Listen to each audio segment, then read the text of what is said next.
The whole essence of Bitcoin is about creating perfect money and the discovery of what we call digital scarcity. Digital scarcity as a commodity basis for sound money.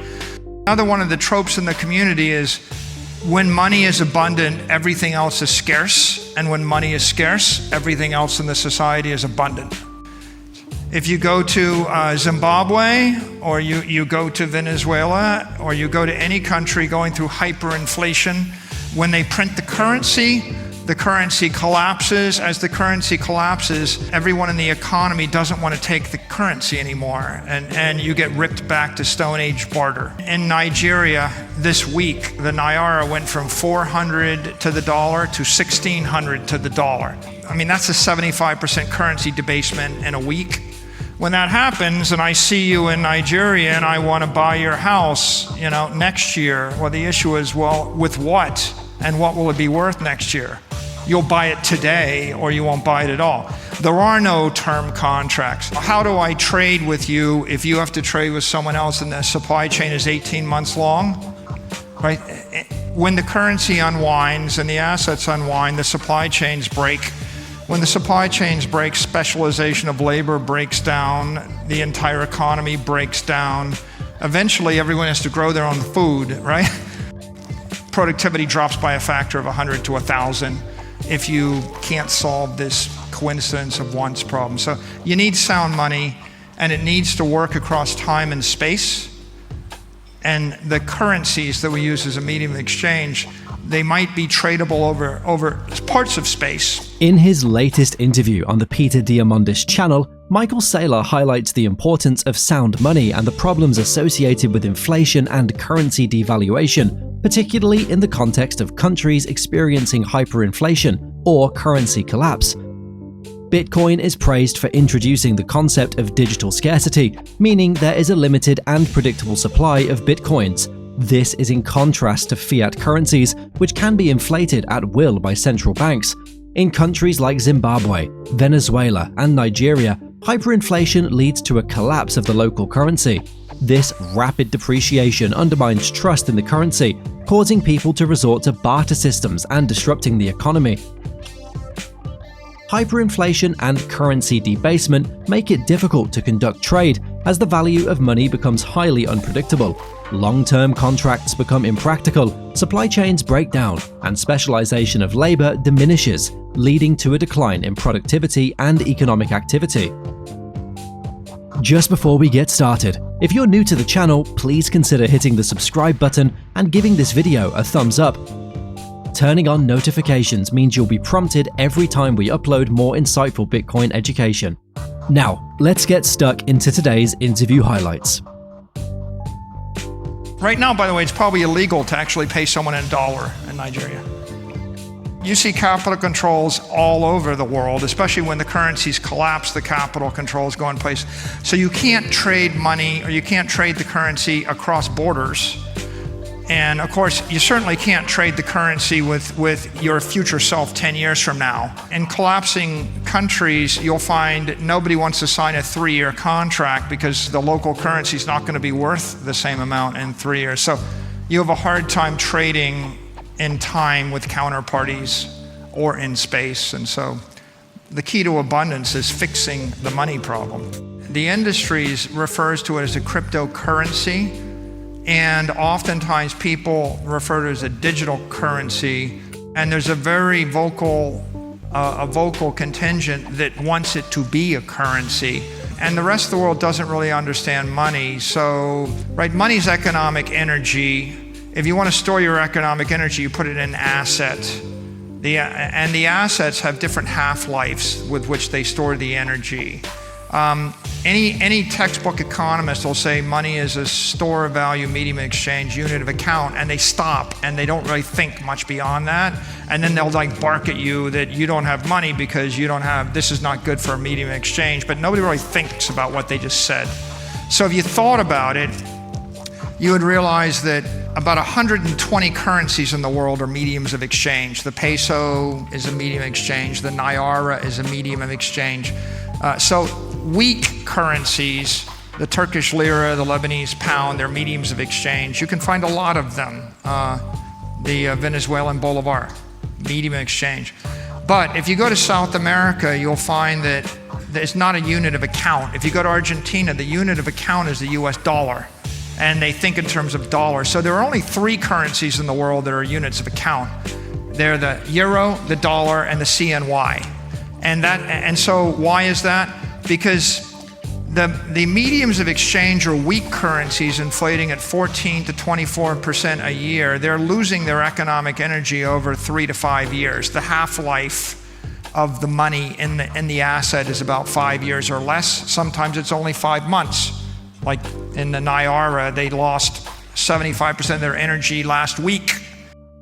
The medium of exchange only is dictated by the government as legal tender. Every government that's functional will dictate their currency as a medium of exchange and enforce that.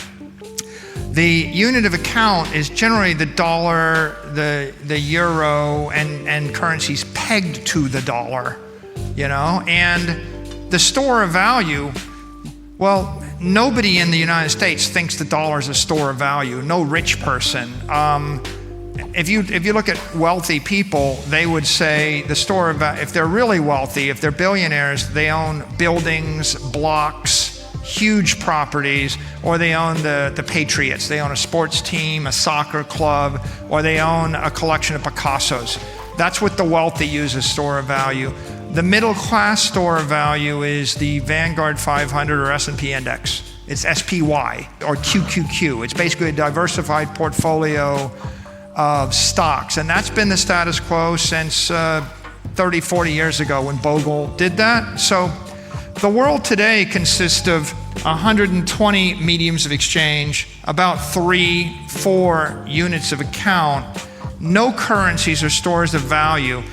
It's kind of silly to fight to be a digital currency because there's $900 trillion of wealth in the world. 400 trillion of it wants to be store of value. Only 1 trillion wants to be a medium of exchange. No, go to a wealthy person and ask them what percentage of their wealth is in their checking account. It's like 1% maybe. No wealthy person is holding more than 1% in ready cash. So it's not even worth fighting for. Like you can fight the government to be a currency, but you're just fighting someone that's got guns and police force, etc. The store of value is the use case that matters. And another word for store of value is property. And the third word for store of value is capital. And if we just thought this is digital capital, now you get to profound idea. Saylor emphasizes the importance of sound money that maintains its value over time and across borders. Traditional fiat currencies subject to inflation and capital controls often fail to serve as reliable mediums of exchange, especially during periods of economic instability. Solving the problem of unstable currency is seen as crucial for fostering economic abundance. Without sound money, trading across time and space becomes challenging, hindering economic growth and stability. In the following clips, Saylor provides a detailed analysis of money, wealth storage, and the role of Bitcoin in the modern economy. He suggests that framing Bitcoin as digital property or a store of value, rather than solely as a currency, can alleviate common criticisms against it. By focusing on its function as a form of digital capital, Bitcoin's role in wealth preservation becomes clearer. There's capital in the economy. Where is it sitting? Well, it's sitting in buildings. We've monetized buildings. I know a lot of wealthy people. They make a fortune, and what they do is they just go buy real estate that they don't need. They buy apartments they don't need. I mean, everybody can pick up the paper and they can see examples. People buy trophy assets and they buy buildings and they buy land. They don't need land banks. So real estate is a way to fight inflation or to preserve capital over the long term. Another way to do it is I invested in a company, or I attempt to pick the right stock, a Magnificent Seven stock. A third way to do it is with art. I mean, Velázquez in the 16th century travels from Spain to Italy. He wants to buy all the great art, and he's got the King of Spain's checkbook and an infinite budget, and he complains nobody will sell him the art. because all the rich people in Italy are using it as store of value so they can flee with their portable, scarce, desirable property when they have to leave town, or they're using it as an inflation hedge. And I kid you not, go read Will Durant's, history of the Renaissance, and he notes it's an inflation hedge and a store in value 500 years ago. So that's the way people think. Why is Bitcoin better? It's better because the problem with storing billions of dollars in a building is the building can't run and the building can't hide, and everybody knows a rich person owns the building and therefore we're going to tax them. There's not a single piece of real estate in a single country in Africa that any of you would be wise to purchase if you had to hold it 100 years. On the other hand, if you held $1 billion worth of Bitcoin in Africa, you'd probably still have the money 100 years from now. And if you lost it, it's because you lost it, not because it was taken from you. Everybody walks past the biggest tower in the city, and they look up and they say, there's a person with more money than me. And then they think, why don't we tax them? What are they going to do, move the building?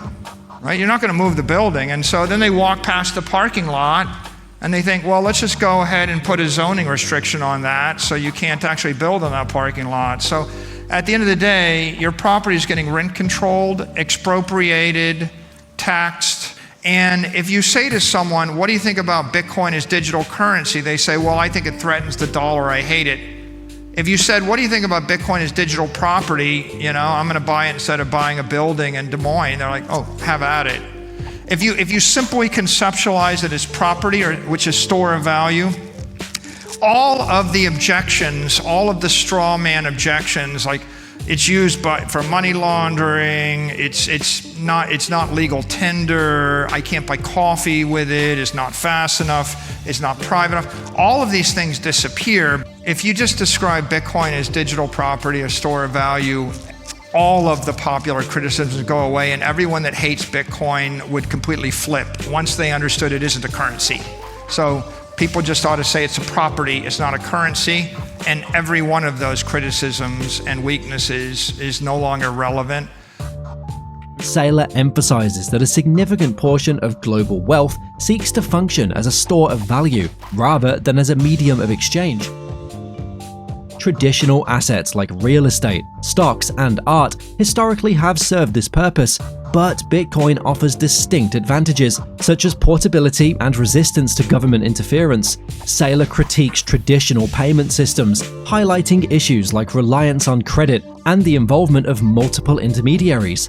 Bitcoin, on the other hand, offers a more direct peer-to-peer payment method without the need for intermediaries.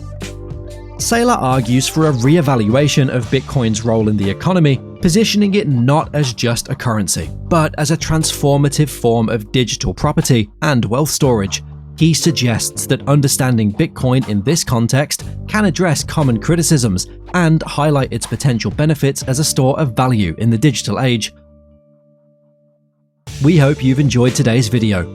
If you'd like to watch the full interview, you can find the link in the video description. See you next time.